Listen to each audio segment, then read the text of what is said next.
पंतप्रधान नरेंद्र मोदी यांनी देशाला 79व्या स्वातंत्र्य दिनाच्या शुभेच्छा दिल्यात। स्वातंत्र्य सैनिकांच्या स्वप्नांना साकार करण्यासाठी आणि विकसित भारत निर्माण करण्यासाठी सर्वांना आणखी कठोर परिश्रम करण्याचं आवाहन मोदींनी केलं। देशाच्या सुरक्षिततेच्या दृष्टीने पंतप्रधान मोदी यांनी मिशन सुदर्शन चक्रची घोषणा केली आहे।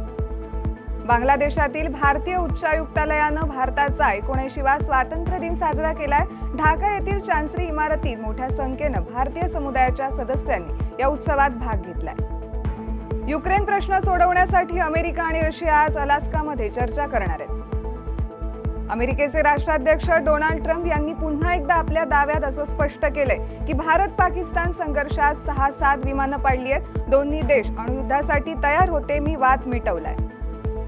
पुतिन यांच्यासोबतच्या बैठकीपूर्वी डोनाल्ड ट्रम्प यांनी पुन्हा एकदा धमकी दिली असून युक्रेन विरुद्ध युद्ध न थांबवल्यास गंभीर परिणाम भोगावे लागणार असं त्यांनी स्पष्ट केलंय।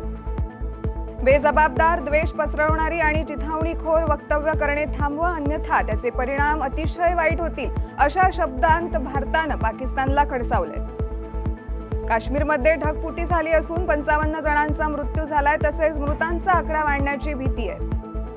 बिटकॉइनचे मूल्य प्रथमच 1 कोटींच्या पुढे गेलं असून यंदा वर्षभरात 57 लाख रुपयांची वाढ झाली आहे। महेंद्रसिंग धोनीनं संघातून बाहेर काढल्यामुळे मी एकदिवसीय क्रिकेटमधून निवृत्ती घेणार होतो, पण मास्टर ब्लास्टर सचिन तेंडुलकरच्या एका सल्ल्यामुळे माझं करिअर वाचलंय, असा खळबळजनक खुलासा भारताचा माजी सलामीवीर वीरेंद्र सेहवागने केलाय।